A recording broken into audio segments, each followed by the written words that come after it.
இல்ல இல்ல அதெல்லாம் கிடையாது, சாபம் தான், வரம் கிடையாது அப்படின்னு சொல்வதற்காக வேண்டி முகமது சஹல் அப்படிங்கிறவர் பேச வர்றார். சஹல் அதெல்லாம் சகலா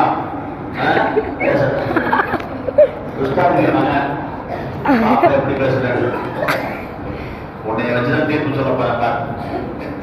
இன்னல் ஹம்துலில்லாஹ் வஸ்ஸலாத்து வஸ்ஸலாமு அலா ரசூலில்லாஹ். அம்மா பாத்.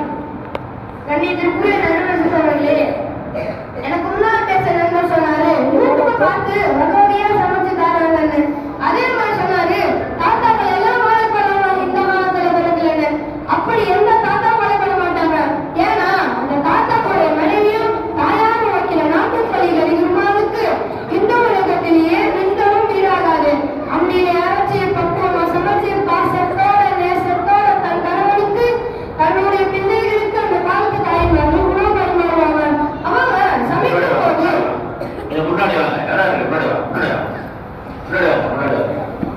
அவங்க சமைக்கும் போது ஒரு தெரு முழுவதும் கோடிக்கடி வாசனை மூக்க தொலைக்கும். ஆனா யூடியூப் பார்த்து சமைச்சா அந்த உணவோட நிலைமை என்ன தெரியுமா? ஒரு தடவை ஒரு பெண் யூடியூப் பார்த்து சமைக்கிறாங்க. அதெல்லாம் சரியா டேஸ்ட் நம்ம வீட்டு நாய் கேட்கிறாங்க. அந்த நாய் வந்துச்சு, அந்த சாப்பாட்டை மோந்து பார்த்துச்சு.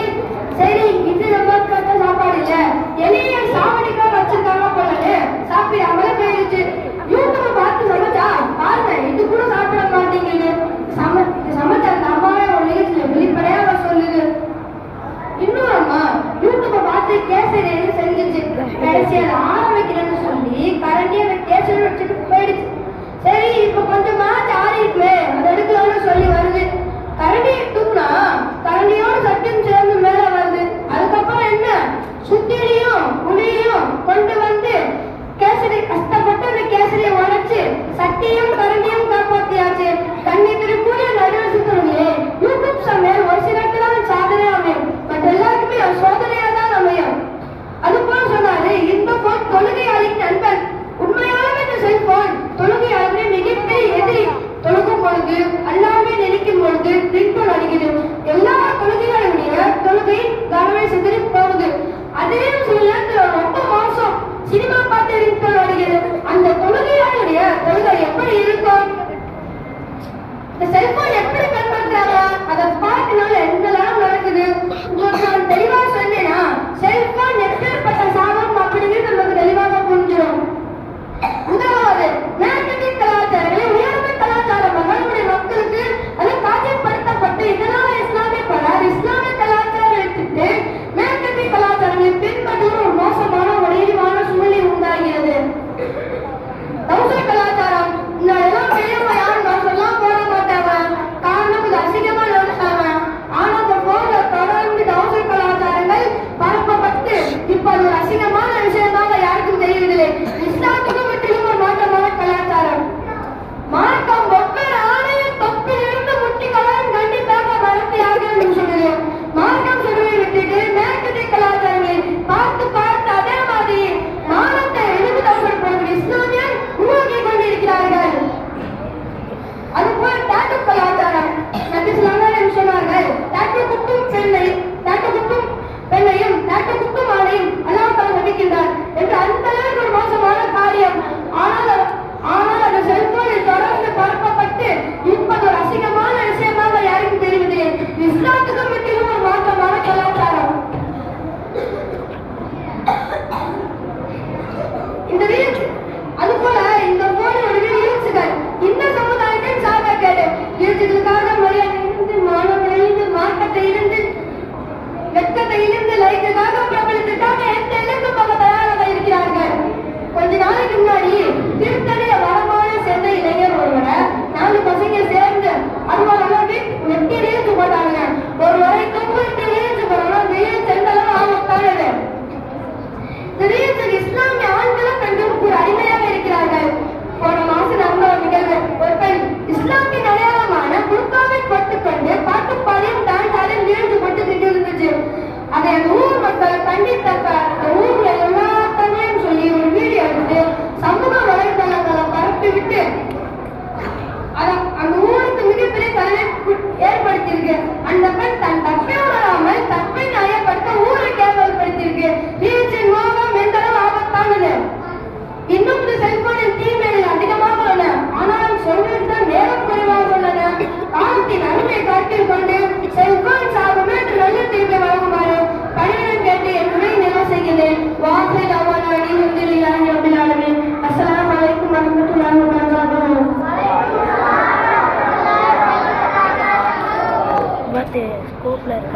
அல்ஹம்துலில்லாஹ் 4 பேரும் பேசிட்டாங்க.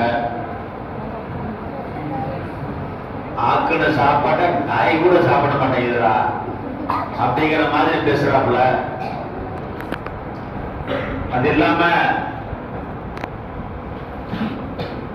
பள்ளிவாசலை பொறுத்த வரைக்கும் உள்ளுக்குள்ள வரும்போது செல்போனை வந்து சுவிட்ச் ஆஃப் பண்ணிருங்க அப்படின்னா எல்லாத்துக்கும் அதான் தெரியும், அவருக்கும் தெரியும்.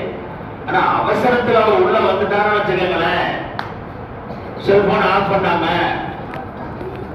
அஜத்து சமயத்துல இந்த ஆயத்து ஓதி அப்படி முடிக்கிற நேரம் அடுத்த ஆயத்தை ஸ்டார்ட் பண்ணும் போது இன்னா தைனா கல் கௌசர் ஃபஸல்லி லி ரப்பிக வன்ஹர் இன்ன ஷானியக்கு ஹுவல் அப்தர்னா முடிய 3வது ஆயத்து. இந்த இன்ன ஷானியக்கு முன்னாடியே அல்லாஹு அக்பர்னு தக்பீர் சொல்லி ஒரு செல்போனு அந்த ரிங்க அடிச்சுன்னு வச்சுக்கோங்க, அஜருக்கு போறதுக்கு முன்னாடி மௌனங்கள் பின்னாடி உள்ளவங்க கூட எல்லாம் ருக்குக்கு போயிடுவாங்களா இல்லையா?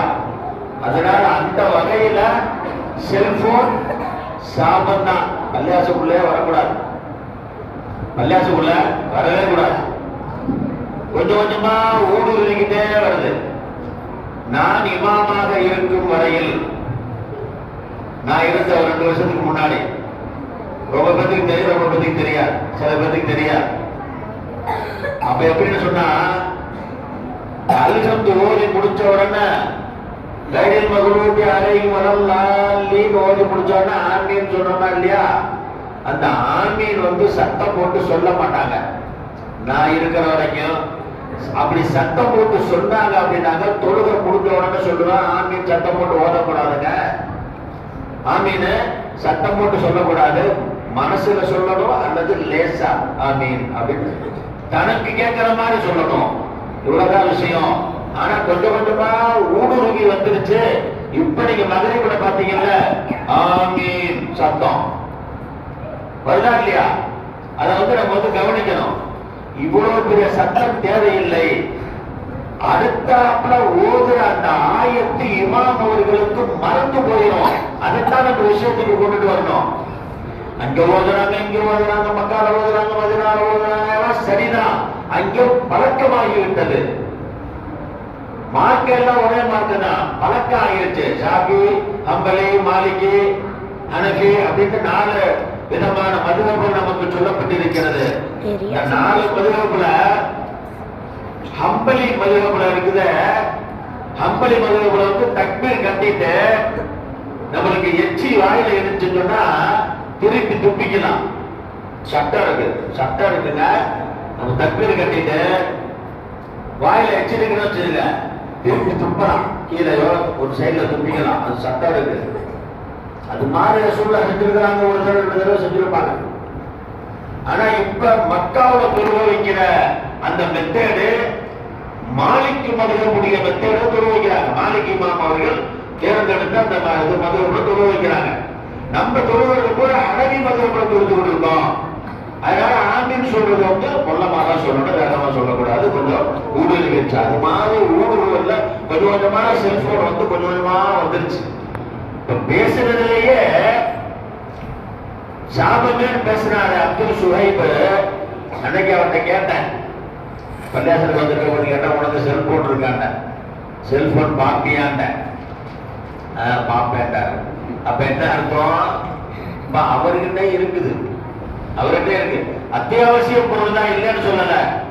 ஒரு போன் பண்ணணும் அர்ஜென்ட்டுக்கு, ஒரு ஆஸ்பத்திரிக்கு போன் பண்ணணும், ஒரு ஆட்டோவுக்கு போன் பண்ணணும், ஒரு மருந்துக்கு போன் பண்ணணும், மெடிக்கலுக்கு போன் பண்ணணும், மனைவிக்கு போன் பண்ணணும், கணவனுக்கு போன் பண்ணணும். ஸ்பீடு அது அவசியமானது, அத்தியாவசியமானது. இருந்தாலும் கூட தேவையில்லாததெல்லாம் நிறைய இருக்கு. அந்த பையன் சொன்ன ரீல்ஸ் போடுறாங்க. ஒரு முஸ்லிமான பெண்ணு புர்காவை போட்டுக்கிட்டு ஆடுது, நல்லா சைத்தான் புடிச்சது மாதிரி ஆடுது. இங்க ஏர்வாடிக்கு போனா பாத்துருப்பீங்க, ஏர்வாடிக்கு போனா பாத்துருப்பீங்க. ஆடுறதுன்னா பெண்கள் தான் நிறைய, பெண்கள் சைத்தான் தான் நிறைய இருக்கு.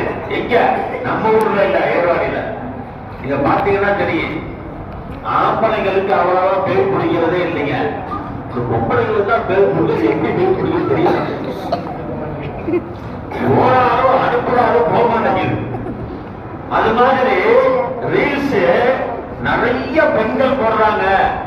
ஒரு ஊர்ல இருந்து போட்டத மறுப்பு தெரிவிக்கப்பட்ட பின்னால அந்த புள்ள அதை வந்து நியாயப்படுத்தது மிகப்பெரிய பேச்சாளர் சதீதுதீன் பாக்கிய ஹஜ்ரத் அவர்கள் அதுக்கு போய் அந்த ஊர்லயே நின்று மறுப்பு தெரிவிக்கிறாங்க. அப்படி இருந்து அந்த அம்மா ரீல்ஸ் போட்டுக்கிட்டு தான் இருக்கு. இது பெரிய விஷயம் நடத்திட்டு இருக்காங்க. மானக்கேடான விஷயத்தையும் இந்த செல்போனு கொண்டுட்டு வந்திருக்கு அப்படிங்கிறது தான் நியாயமான உண்மை. ஆனா ரெண்டு பக்கமும் வந்து நம்ம சரின்னு சொல்ல முடியாது. ஒருத்தர் வெளிநாட்டுல இருக்கிறாரு, அவர் எப்படி தொடர்பு கொள்றது அப்படின்னா செல்போனு, வாட்ஸ்அப், அதுல வந்து நம்ம அதான் ஃபேஸ் முகத்தை பார்த்து பேசுறோம். நிறைய விஷயங்கள் இருக்கு. ஆனா இது மாதிரி ரீல்ஸ் போடுறது, சைத்தானை கொண்டு வந்து இணைக்கிறது எல்லாமே தேவையில்லாத ஒன்று. அதனால தேவை, ஆனால் அவசியத்துக்கு தேவை என்பதை இந்த நேரத்தில் நம்ம போது தெரிஞ்சுக்கணும். இன்ஷா அல்லாஹ் அவசிய தேவை செல்போனு, ஆனால் அவசியம் இல்லாததுக்கு நாம் வந்து உபயோகம் செய்யக்கூடாது என்பதை இந்த நேரத்தில் தீர்ப்பாக சொல்லி முடிவுக்கு வருகிறேன். ஆகிர் தஅவானா அனில் அல்ஹம்துலில்லாஹி ரப்பில் ஆலமீன். அஸ்ஸலாமு அலைக்கும் வரஹ்மத்துல்லாஹி தஆலா வபரகாத்துஹு.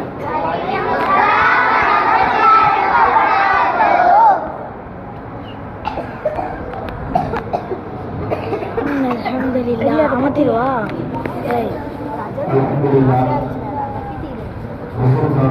மிக அழகான